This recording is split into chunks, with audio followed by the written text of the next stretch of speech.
The Alternative Dig Talk. Real issues, real talk.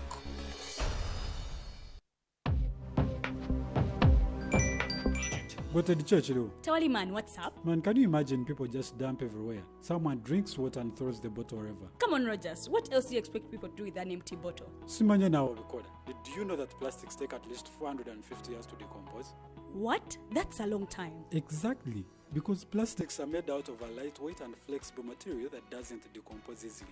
And plastics everywhere in the environment cause plastic pollution. What is plastic pollution now? It is the accumulation of plastic waste in the environment, like bottles, polythene bags, straws. All of these contribute to plastic pollution. I have been using them without knowing their effect. Yeah, a lot of people have. Plastics are a danger to the ecosystem, both on land and in water. So how can we overcome this problem? Is there something we can do? Oh yes, we can reduce by minimizing the use of plastics, reuse by repurposing them, or recycle by collecting and processing them into new products. Everyone wants to change the world, but no one wants to change themselves for the world. How about we change our habits for the world? And it starts with me and you. This message is brought to you by Alternative Digitalk.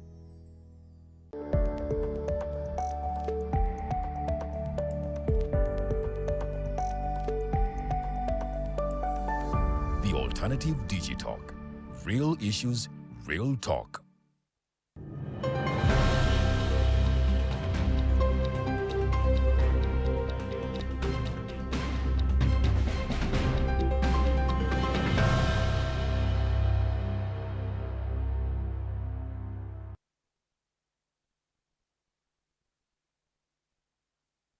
It is another fresh morning to keep you updated here at the Alternative Digitalk TV. A good morning to our viewer. Thanks for being part of this mighty platform that prioritizes matters of national importance. It is a fresh day here in Uganda's capital, Kampala, and we wish you the very best out of this day. We believe you're enjoying it as well. If it is not going on that well, we do pray that everything goes on very well. We are here to keep you informed, inspired, as well as keep you educated. And after the mighty global news updates that I'm bringing in now, the princess will be now coming in to take you into deep topical discussions, and they will be discussing matters of national importance, so you do not have to miss any bit of it. It is a reliable platform for all of you out there. So feel free to tap that subscribe button and join tens of thousands of people that are subscribed to this mighty platform. You can always follow us on all our social media handles at The Alternative Digitalk, on YouTube, The Alternative Digitalk as well, on Facebook, and we are now even on TikTok. Some short clips of these shows will be always uploaded on TikTok. You can follow us on our TikTok page at Digitalk TV. We are here, of course, to keep you inspired, educated, as well as informed. Now I'm bringing you the updates that are making headlines this morning here. It is the 18th day of November 2025. We are moving steadily and soon saying bye-bye to 2025. We believe each step you're taking contributes to that greater success you dream of. Now starting our mighty global news updates, we are starting with the story of retired Colonel Dr. Kizza Besigye. Yesterday at the People's Front for Freedom Party headquarters in Katonga, they were marking 1 year of Dr. Besigye's incarceration, as well as other political prisoners, including Haj Obed Lutale. These were abducted in Kenya from Westlake Hotel and brought here to Uganda, and they have been charged with treason. They are on treason charges and illegal possession of firearms. The PFF team, led by the interim party president, Honorable Elias Lukwago, said the government has done whatever is possible to make sure Dr. Colonel Kizza Besigye loses his rights as an individual. Elias Lukwago said there has been a lot of human rights abuse here in the country. People have been abducted, and most of the institutions have kept quiet on these charges. He cited out the issue of Sam Mugumya, who up to now is still missing, and the government institutions say they do not know the whereabouts of these of this person and even other people that have been missing. Now, the PFF declared a week of prayers for retired Colonel Dr. Kizza Besigye. They urged all Ugandans to join this struggle and pray for retired Colonel Dr. Kizza Besigye. In his message, Lord Mayor Elias Lukwago said that the aim of the government was to eliminate Colonel Besigye, and that they thank God that up to now Colonel Besigye is still alive, much as the government or the people in power were targeting him and they wanted him dead. Saying that because he is a threat to what he referred to as the Museveni dynasty, and that he's a threat to what he said that President Museveni was grooming the son, or is still grooming the son to be his successor as the President of the Republic of Uganda. Something he said Colonel Kizza Besigye has been fighting to see that it does not happen and Uganda does not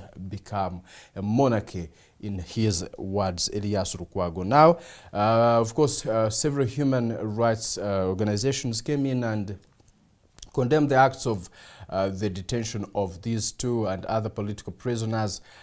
Several human rights activists have come out to condemn this, but there seems to be no tangible results, or we have not seen the release of these two, much as there has been a lot of effort here and there, including their lawyers, trying to ask for their bail, but this has been rejected, or they have been denied bail several times, including the mandatory bail. They have been asking the current judge, Justice Emmanuel Baguma, to recuse himself from the case, but he has kept on insisting that he has all the rights to be in the case. Now their government says they have all the evidence that proves how these people were trying to disrupt peace in the country and were organizing to overthrow the current government illegally. So that is the government side as well. And the PFF declared a full week of prayers praying for retired Colonel Dr. Kizza Besigye, who they say is in the wrong hands in Luzira.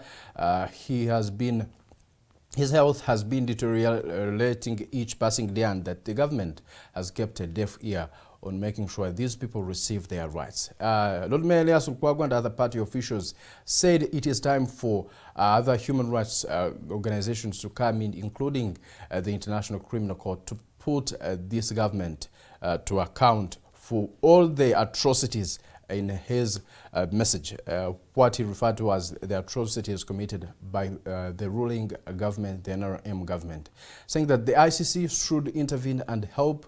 He called upon every institution to make sure they work as required, not work favoring any group of individuals. That is it there, marking 1 year of Dr. Besigye and Hajobed Lutale's detention since they were abducted from our neighboring country, Kenya. Now, relatedly, in our other story, Amos Rwangomani was also abducted reportedly on 14th of August 2025. Amos Rwangomani is an NRM cadre, and several people have come out to call for his release. The habeas corpus order was issued, but up to now, there seems to be nothing like an attempt to release him. The government says they do not have him in any detention. But this comes at a point where even the two Kenyan nationals who were detained here, the government had said they never knew their whereabouts. Later on, we saw President Museveni come out and say they had them detained in what he referred to as a fridge. Now these two, Bobi and Nicholas Oyo, came out and said while in detention, they found out that there was a man known as Amos Rwangomani who asked them to make sure when they are released, they talk about him and make sure the President of the Republic of Uganda is informed. According to Nicholas Oyo and Bobi Njagi, they say the government of the President of Uganda, His Excellency Yoweri Kaguta Museveni, is not aware of about some of these people who are detained, including Amos Rwangomani. That is it. That is the message we got from these two Kenyan nationals who were later on released. But the government had said they never had their in any detention.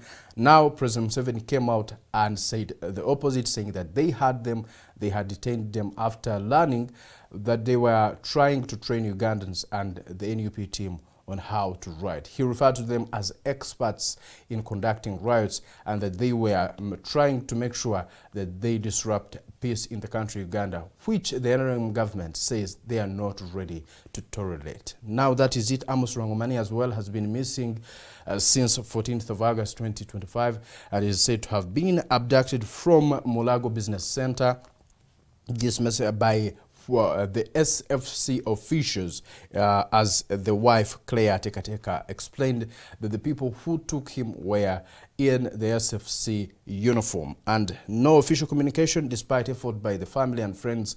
We saw Minister Kahindo Tafiri come out to ask the government to release him and say Kahindo Tafiri was saying that if this situation continues, there are some people who are ready to take arms against the government, just like they did when they realized that some individuals in the previous governments were doing these atrocities. Now, General Kahindo Tafiri said that the government should be very careful when it comes to abducting these people because people are keeping in a lot of anger. The wife still cries that the husband's whereabouts is still unclear and said that since these two Kenyan nationals came out, Bob Njaga and Nicholas Oyo, and gave out this evidence that the lawyers could now use her lawyers, the lawyers acting on behalf of the husband who is now missing, will use that evidence to make sure they have Amos Rwangomani out of detention wherever he could be. Now moving on, the presidential race, as I've been always reporting to you, is always getting hotter and hotter each day. Now, yesterday, Nathan Nandela Mafabi, who is the presidential flag bearer for the Forum for Democratic Change, was in Nkuulu district, asking the people to now consider voting him into office. He talked about freeing all political prisoners, including Dr. Kano Kizabesije, who he says has been incarcerated illegally, and that if he becomes president, that's one of the things he will work upon as soon as possible. Today, he is expected to be in Kole and Apache districts, also asking the people of those particular areas to vote the Forum for Democratic Change into power and vote him as a person to become Uganda's next president, probably to host now President Yoweri Kaguta Museveni, a person who has been in power for now close to 40 years and still promises to better this country and even protect the gains the NRM say they have achieved so far. In the same race, Robert Kyagulanyi Ssentamu was in West Nile sub-region. He talked about improving a transport sector, even bringing back the Leire, which he says the current government has not thought about, and the roads are in a poor condition. He talked about the fishermen there, that the government has mistreated them, and that under the leadership of the National Unity Platform, where he is the presidential flag bearer, they will make sure that the Ugandans enjoy the country, including these fishermen, that they will now be having a right to fish because they are Ugandans. They should not be mistreated by the security forces.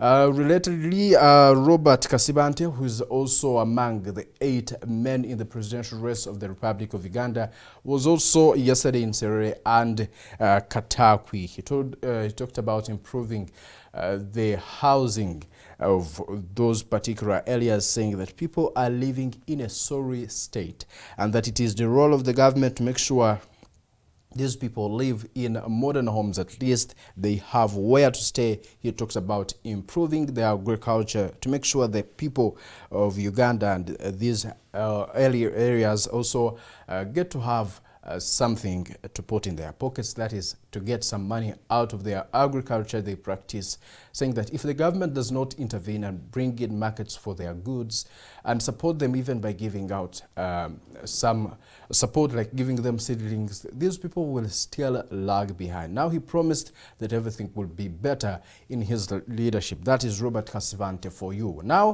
President Yoweri Kaguta Museveni was also in Bugwere and of course asking the people of those particular areas to vote him into office and they protect what they refer to as the gains. President Museveni says the NRM government has worked really hard to make sure that Ugandans enjoy a lot of peace, that now the environment is favorable for Uganda's development, and that this has been because of peace brought in by the NRM government, and that it is now time to protect those gains and propel the country to now a middle income status, which the NRM government says it is just approaching soon from now, that they are about to be termed as a middle income state, or those countries that are at least better economically. That is it.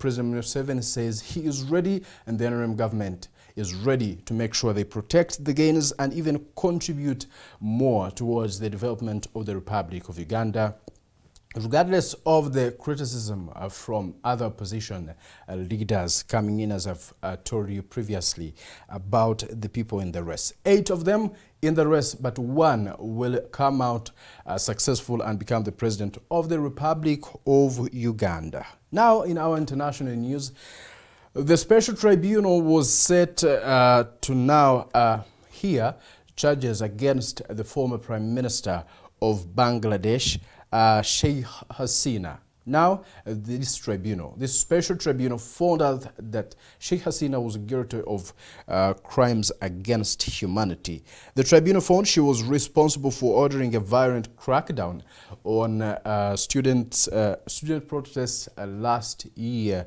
and the UN estimates that around 1,400 people died, and that most by gunfire from security forces, that the security forces were ordered by now this Prime Minister, the former Prime Minister Sheikh Hasina, to now kill these people, something they say was illegal, and now she has been sentenced to death. However, this happens at a time where she is not in Bangladesh. She was tried in absentia. She is reportedly in India, and now we are waiting to see whether the Indian government hands her over to now Bangladesh, a neighboring country. But it remains a huge challenge. We saw Sheikh Hasina come out and say this was all false, that the verdict was she rejected the verdict, saying that it was done unfairly. She was not given freedom to bring in her own trusted lawyers. Instead, the government chose to bring lawyers that she was not in agreement with, and she also said that this was about politics, not intending to bring justice. She said these people, or the tribunal, was partisan and was prioritizing politics over justice. That is it in Bangladesh, and now we are waiting to see if India does release her now, with even the Interior Minister, who was also sentenced as well. But we are waiting to see if that really happens, much as most of the political commentators say the Indian government is likely not to release Sheikh Hasina to face these charges in Bangladesh. And that marks the end of the mighty global news updates. However, like I promised you, now the princess is already here in studios to take you into our topical discussion of the day and make sure we keep each other educated. For now, have a good morning. I'm Kenneth Rwemirembe Rubatsimbira.